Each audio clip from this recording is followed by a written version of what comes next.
Hello everybody, video here for you today. This is the No Cap Recap of the Curse of Oak Island, Season 13, Episode 3, called Medieval Intentions. Originally aired November 18th, 2025. If you missed any of my recaps of previous episodes, there's a link to my Oak Island playlist in the upper right. Let's get into it. Previously, on the Curse of Oak Island, people have been looking for an incredible treasure for 230 years. In the lab, Emma has analyzed the coin Katja and Marty found in the southern portion of Lot 5, where these 5 Roman coins that could be as much as 2,000 years old were previously found.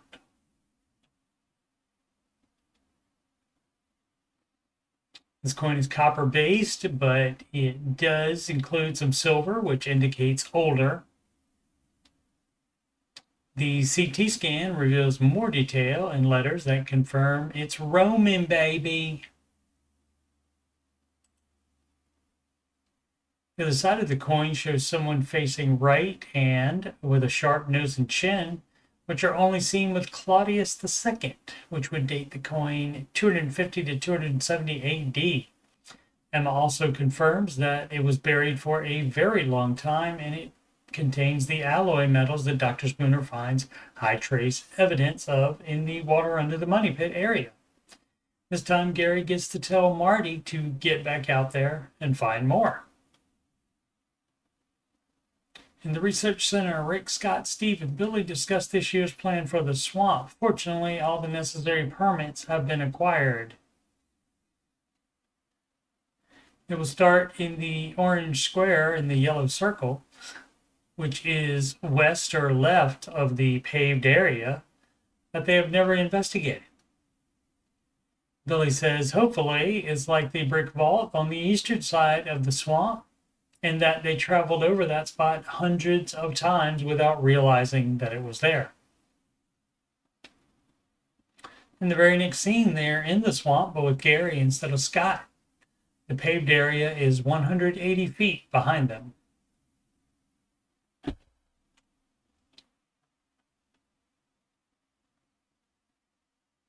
The first find is another of the longer, thicker survey stakes, carbon dating to the 1600s they found on the eastern side in season 12 that led them to the discovery of that brick vault. They also find smaller stakes, which were also found on the eastern side of the swamp in season 12. I think the first documented swamp stakes were pulled out of the swamp by Fred Nolan in the 1970s. From Lot 5, where Fiona, along with assistants Tansy and Ethan, are excavating, we get this angle that shows more of the structures at one time than I recall ever seeing previously. Marty says later that Lot 5 supports the multi-generational use of the island due to the wide range of dates that the artifacts found there have. Fiona finds a pipe stem with a small borehole. She has a tool with her that can narrow down the dating. The tool fits perfectly to date it 1753 to 1800. Laird later says that date range could put it pre-money pit discovery, and that the older dates like that make the work they're doing on Lot 5 that much more significant. Fiona then finds pottery. First, this piece that is shiny on this side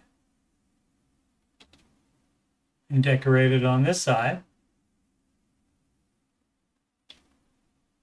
She frees the bigger piece, and Tansy, with the smaller piece in her gloved hand, shows how they were from the same bowl, fit together. Fiona says it's coarse earthenware and would be 16 to 1800s, but the design should narrow that down. Narrator Robert Clotworthy reminds us that there are no records of anyone living on Lot 5, but finds like this pottery could possibly help identify occupants.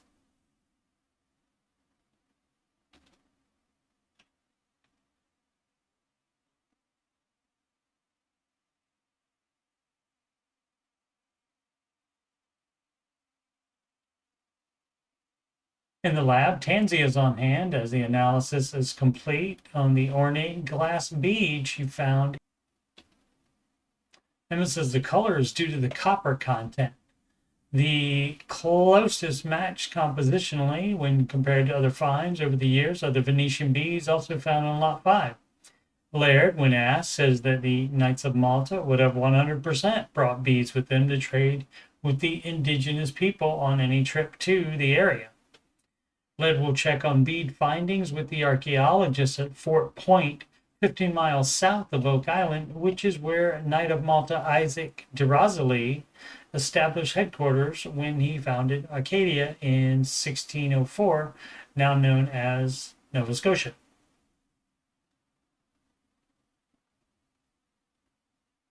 In the Money Pit area, the new borehole is J.5-8.5, a little more into the chapel shaft outline. The drill bit is about 12 feet above the solution channel. The next 20 feet of drilling yields only 2 feet of spoils, which means they are in a relative void. Adam of Choice Drilling lets Terry know that he is at 188 feet and hasn't hit anything hard yet, meaning the void is 30 feet high at least. William Chappell never got down this far. He drilled into the chapel vault at 153 feet. Rick joins Terry, Peter, and Charles in the Money Pit area. They were expecting to hit bedrock at 218 feet, but now are at 228 and still going. There is more material than before, so they should get more spoils to look at in the core sample. It would appear that the solution channel is deeper in some areas than they thought. This animation showed the possibility that drilling could have pushed the chapel vault or anything else down much further, perhaps even below the bedrock. In 30 feet of drilling, there is about 12 feet of loose material brought up. They will keep drilling to determine the depth of the bedrock, which Adam reports as 229 feet. And they call an end to that borehole. Numismatist Sandy Campbell returns to the research center to give his expert opinion on the Roman Claudius II coin. He confirms Roman right away and says the coin is in remarkable condition for being buried as long as it was. He has shown Emma's CT scans and identifies what the figure is holding as an oak leaf. He confirms Claudius in the 3rd century AD as the dating. He further says that he thinks it's the most remarkable find on the island that he has seen. He also says that he is not aware of any other Roman coins being found anywhere in Nova Scotia, and my Google search did not dispute that. Sandy says that Roman coins were used as currency through the 1500s, and it's a distinct possibility that it was pocket change for the builders of the various structures on the island, including the original Money Pit shaft. Gary and Charles arrive at this northern spot on Lot 4. The structures on Lot 5 were built and later buried before the lots were established in 1762, so it's possible that the structures are not just limited to Lot 5. In this case, though, Gary is metal detecting spoils from Lot 5 placed on Lot 4 to be out of the way of the archaeologists. I would say they should give a big look to Lot 4 and Lot 6 on either side of Lot 5. I guess first they want to finish Lot 5, though. The first find is a small nail. The next find is what Gary first calls a lead strip, but then says it reminds him of the arms on the lead cross, exactly what I was thinking before he said it. Gary and Rick found the lead cross in Smith's Cove in 2017, shortly after Rick and other members of the team saw a matching carbide of it in a Dome Branch prison where Knights Templar were once kept. In 2022, just yards away from this find, Gary and Jack found a lead barter token on Lot 5 that is an isotopic match for the lead cross. Next time on an all-new The Curse of Oak Island, Season 13, Episode 4, called The Smoking Gun. As the team drills deeper than ever into the money pit area, a find in the swamp could have explosive implications. And also is obtained from imdb.com, International Movie Database, so not from the History Channel, but still likely a reliable source. We have season 13, episode 5, called Keep On Rockin'. After a find in the swamp proves to be at least 500 years old, the Oak Island team uncovers another man-made structure on Lot 5. Season 13, episode 6 is called The Heat Is On.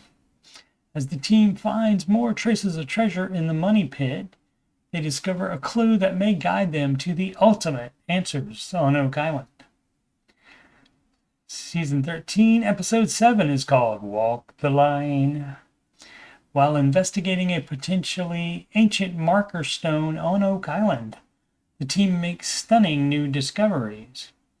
And season 13, episode 8, called Into the Fold, which is not a song. After a new Bobby Dazzler is unearthed on Lot 5, the Oak Island team makes a discovery with possible religious implications.